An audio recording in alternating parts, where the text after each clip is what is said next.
Hey guys, I recorded this week's episode earlier this week. And since that time, there's actually been a pretty big update when it comes to federal student loans. That update is that if you log on to your studentaid.gov account and go to the My Aid section, you will see a new display that has never been there before. And that display or that counter is a progress tracker for the income-driven repayment plans. There have been a lot of updates that studentaid.gov has made over the course of the past year. It actually started with them radically improving, showing you the progress that you've made, not just towards public service loan forgiveness payments, but also the process of verifying your employers. So that's something that was put in place first. Now you can, for the first time ever, see how close you actually are to having your student loans forgiven if you're on the pay-as-you-earn plan or the income-based repayment plan that requires 20 or 25 years. So this is actually a pretty big deal and will hopefully, for a lot of people out there, clear up a lot of confusion. It also is a sign that they are getting closer to, if not finished for most people, updating their payment counts towards income-driven repayment as a process of finishing up that income-driven repayment plan waiver. So from reports that they've put out, they haven't finished it for absolutely everybody, but for the majority of people out there, the tracker that you see, the count that's listed is the up-to-date count for your income-driven repayment plan. So pretty big deal. Wanted to make sure that I put this at the front of the episode because the rest of it's already been recorded. That being said, I hope you enjoy this week's episode with some other federal student loan and private student loan updates you need to know. Are your student loan payments or loan balances a major obstacle in your financial life? Then tune in and let's escape student loan debt. Hello, my name is Brenton Harrison of Escape Student Loan Debt and your host for the Escape Student Loan Debt podcast. A happy new year to you all. I know we're a couple weeks into the year, but there weren't that many updates over the Christmas season when it came to federal student loans. So that combined with the fact that in transparency, I was just a little worn out. We took a bit of a break for the holiday season, but we are back because there's information this week that's relevant to your student loans and also information that's very relevant to this podcast. So we'll start with that. We alluded to this at the end of last year, but we get, fairly consistently people reaching out to us saying, hey, love the podcast, which we're appreciative of. Can you look at my individual student loan situation or my and my spouse's federal and private student loans? Obviously, we can't meet with everybody one-on-one. We do have a financial advisory service, New Money, New Problems, that we operate as well. But we do want to start integrating that more into what we do in the year ahead. But we also recognize not everybody is willing to pay the price point that we charge when we do these types of offerings.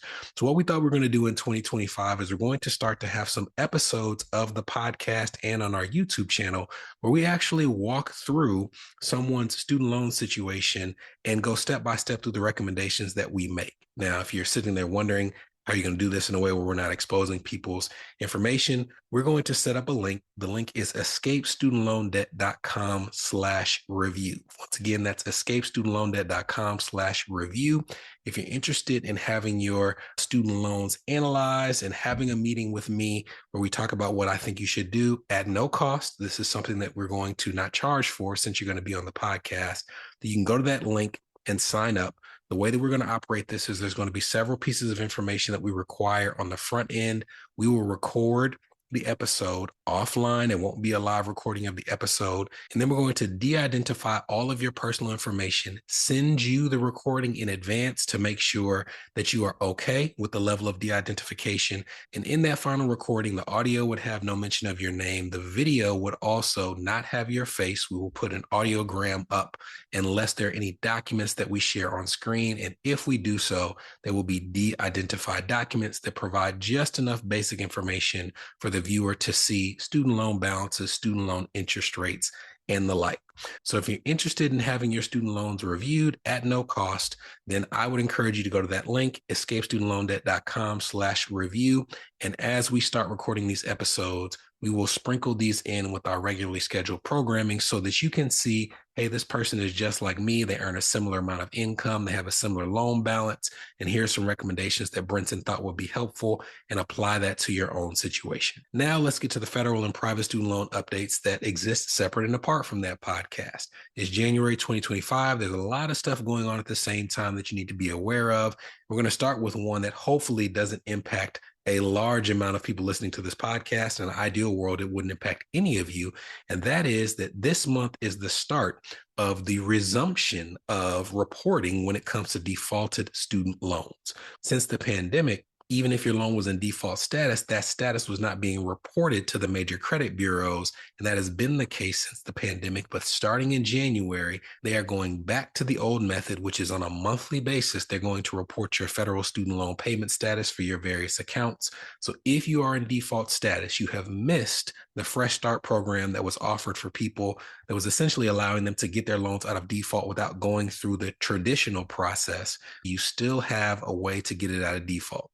If it has never been in default before, the best way to do it is to go through what's called the rehabilitation process, which essentially over a 9 or 10 month period allows you to make income-driven repayment plan payments towards your debts, and it will pull your student loans out of default at the end of that process. It will allow you to reapply for other forms of various student debt. It will not take any late payments off your credit report, but it will remove that defaulted status, which is still a tremendous positive when it comes to the impact on your credit. If you have been in default before, you cannot rehabilitate your loans more than once. So you would be in a situation where you either have to pay that debt off in full, or you could consolidate your defaulted federal student loans into a new consolidation loan. It would allow you to, again, pay your loans back using the various plans. It would allow you to apply for additional federal student loan debt. However, it would not remove the defaulted status from your credit report. Next up is an update regarding income-driven repayment plan applications. If you're following along on screen, there's an article up from Forbes that says processing resumes for 3 IDR plans offering student loan forgiveness pass as a SAVE plan is stuck. Going further down the article, it says after a lengthy delay, the Education Department announced last week that application processing has officially resumed for several income-driven repayment plans, giving borrowers opportunities to pursue long-term student loan forgiveness. Processing had been paused for months due to a court order associated with a legal challenge to the SAVE plan, leaving millions of borrowers stuck. What they're referencing is, you're well aware if you listen to this podcast, the SAVE plan is tied up in the courts. That plan will likely be extinct in the coming months or sometime throughout the balance of 2025. But going further than the SAVE plan, loan servicers had stopped processing applications for income-driven repayment plans in general. And for a while, they just flat out took the applications offline, and they would allow you to do a paper application, although they wouldn't process it. Then they brought the applications back online, and you could submit the application online, but they again wouldn't process it. They are finally going back to processing applications for a select few payment plans. Obviously, the SAVE plan is not one of those plans because the SAVE plan is currently blocked by the courts. The income-based repayment plans, both old and new, are on the options of applications that will be processed because, as we've talked about, those plans were created by Congress. It's highly unlikely that they are at risk at all. But even the plans that are potentially at risk, the pay-as-you-earn plan and income contingent repayment plans, they are accepting applications for both submission and now processing of those applications as well. And while that's good news, I would temper your expectations a bit. They are processing the applications. I would imagine that they probably have, over 3 months for sure of applications that have been backed up in the system. So it could take months before they actually get to the processing of your particular application. So again, temper your expectations, but this is good news in terms of at least them getting the ball rolling. And I'm not going to spend a ton of time on this episode going back and forth over whether you should switch from SAVE to the pay plan and things of that nature. I'll put a link to the episodes where we've already discussed those different variables that you should consider. But what I would say is, if you're going to look at the possibility that they would potentially shut off the pay plan as well, I would much rather have an application in process, hoping that they grandfather in those that have already been received, as compared to just waiting and seeing what happens. So if you have decided to make the switch from SAVE to income-based repayment or pay-as-you-earn, don't know why you would switch to ICR, but on the off case that somehow made sense to you, I would still go through that process as soon as possible and get my application in the queue to make sure that I'm not left out if there are any changes that would adversely impact me. Now, after the break, we'll hop into what I think is probably the most complicated part of this episode, and those are the tax implications that you need to be considering in January based on some changes that are happening to your student loan payments. So we'll be right back after the break to dig into it some more. This is the Escape Student Loan Debt Podcast, a show for established professionals whose student loan payments or loan balances are impacting their marriage, their business, their credit, or their dream of achieving home ownership. We'll be right back. Are you interested in learning the tools and techniques we use to get student loans forgiven, reduced, reorganized, or expedited? Well, great news. We're currently updating our flagship course, Escape Student Loan Debt, to reflect the current changes in the student loan landscape. To stay up to date on the launch of the course and opportunities to sit in on our live recording sessions, head to escapestudentloandebt.com and join our email list now. You're listening to the Escape Student Loan Debt Podcast. Subscribe now at escapestudentloandebt.com. Welcome back. Welcome back. In this half of the episode, we're going to talk about some of the tax implications you need to be aware of. They're really, really important for 2025, and I would say more so in this year than in past years when it comes to the impact on your student loans. The reason that's the case is because federal student loan payments were paused initially for the pandemic in March of 2020. There have been a series of extensions to the time that you have to update your income. So there's a large group of people out there where March of 2020 was the most recent income they had on file, but because they go off past tax returns, and tax returns are typically, for most people, not available for the previous year in March of the following year, March of 2020 means that it's highly likely that the 2018 tax return is the income on file with your servicer. Hopefully, you've experienced a significant increase in income from 2018 to 2025. So it's highly likely that this next time that they update your income, it will lead to a significant increase in payments. We're seeing people go from payments that are currently a couple $100s a month to a couple $1,000s a month. And that wouldn't be something that you just be completely unaware that it's going to occur. Now, the 2025 tax season right now is about filing your 2024 tax return, so the income that you earned last year. As a reminder, adjusted gross income is the term from your tax return that your servicer will use to calculate your payments, and most of the things that you would use to lower your adjusted gross income in terms of opportunities, they ended on December 31st. Things like your 401k contributions, the amount of self-employment taxes that you pay if you are self-employed, the amount that you contribute to your HSA, your FSA, your dependent care FSA. You had to have those dollars in and contributed by December 31st in order for them to count. But there are a couple of opportunities, specifically when it relates to retirement contributions for certain retirement accounts, where you can still lower your taxable income from last year if you make those contributions before April 15th of this year. One of those accounts is a pre-tax IRA. Another, if you're self-employed, would be a SEP IRA. A Roth IRA does not lower your taxable income, so that would not count, although you do still have until April 15th to make a Roth IRA contribution. But really, we're focusing on accounts like an IRA where, let's say, for example, if you make $100,000 of income and you put $5,000 into an IRA, it lowers the income on which you pay taxes by $5,000, thus lowering the amount that they use to calculate your student loan payments. However, before you try to use that tax deduction, a tax deduction is a tool that you use to reduce the income on which you pay taxes, you first have to make sure that you're eligible for the tax deduction. You're looking on screen, you're looking at a series of tax tables for the tax year 2024, and I want to point your attention to a couple of different numbers. The first is what's called an IRA deduction phase out for active participants. And you'll see various income ranges based on your tax filing status: single, married filing jointly, married filing separately, so on and so forth. What I want you to notice is the term active participants. And active participants means, even if you choose not to contribute, that you have access to a retirement plan through your employer, such as a 401k. So if you have access to a 401k at your employer and you earn more than the amounts listed in these tables, then even if you choose to put money into a pre-tax IRA, you cannot deduct that contribution on your tax return. Not only does it negate a big reason that people do pre-tax retirement accounts in the first place, it also means that there's no benefit to putting money into that account if you're doing so with the intent of lowering your student loan payment. So if you're looking on screen, and we'll put this in the show notes as well, if you are considered an active participant, you want to make sure that you're not over these ranges, because if that's the case, there is no benefit from a student loan perspective to making these contributions. I also want to point you on this table to the section that says spousal IRA. And a spousal IRA is a unique concept. Technically, if you have an IRA, you're not able to contribute more than 100% of your income, meaning that even if the IRA contribution limit for the year is $7,000, if you only made $3,000 for the year, you can't contribute $7,000 because it's more than 100% of your income. However, if you're married to a person that makes a significant income, you can use their income as justification for you contributing to your own spousal IRA, even if you earn nothing at all.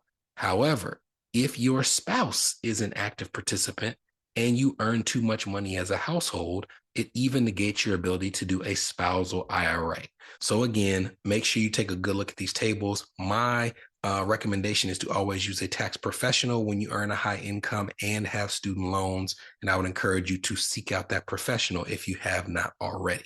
And lastly, for our married borrowers who have student loans, you want to think of the impact of your spouse's income on your tax return and your student loan payment. As an example, if you're looking on screen, you're looking at a calculator from our Escape Student Loan Debt Guide to Income-Driven Repayment Plans. We will put the link to this guide in the show notes if you'd like to download it.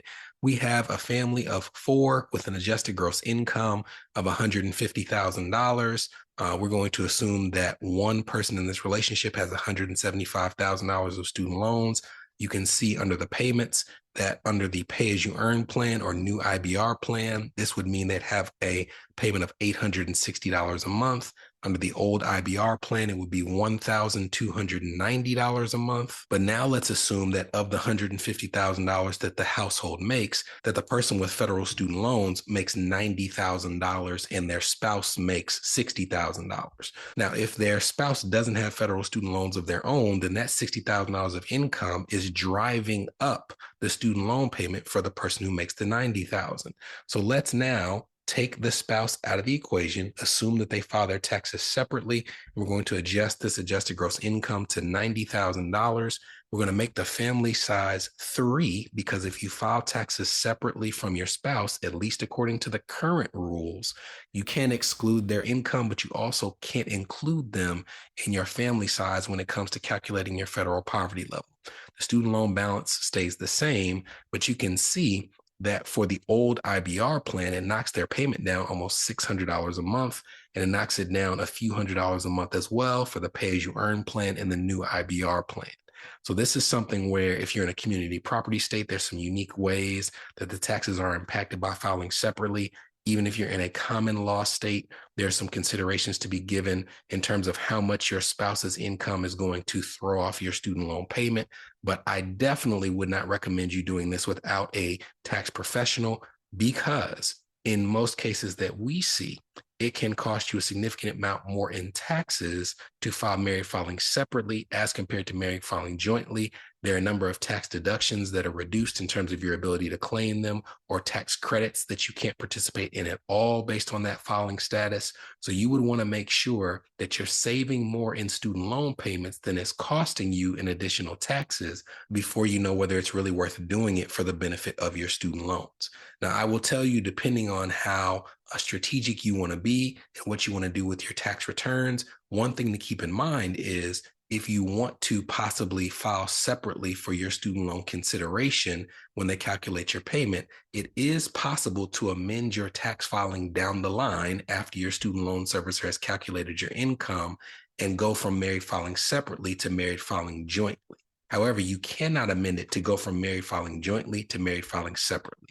So if you want to go through that, circus of, hey, I'm filing separately so they can calculate my low payment, and then later down the line, I'll amend it to filing jointly. Again, please do not do this without a tax professional. This is also not tax advice for you to do that strategy. It's just something of which I want to make you aware, because if you're staring down the barrel of a $1,200 payment or a $600 payment, you may be the person that decides to sign up for those type of maneuvers. So that's all I have for you today. Hopefully this was helpful and gave you some updates as pertains to your federal student loans. Once again, if you're interested in a complimentary review of your student loans, it would then be de-identified, later put on the podcast, and save you the fee that comes from actually paying for that service as a part of our Escape Student Loan Debt offering. So you can go to escapestudentloandebt.com/review, and we'll start going through those applications. We already have a couple on file for people that we've told about the program. But otherwise, I look forward to seeing you back on our regular schedule 2 weeks from now with more information to have your student loans forgiven, reduced, reorganized, and expedited. See you then. From Escape Student Loan Debt, this was the Escape Student Loan Debt Podcast, a show for established professionals whose student loan payments or loan balances are impacting their marriage, their business, their credit, or their dream of achieving homeownership.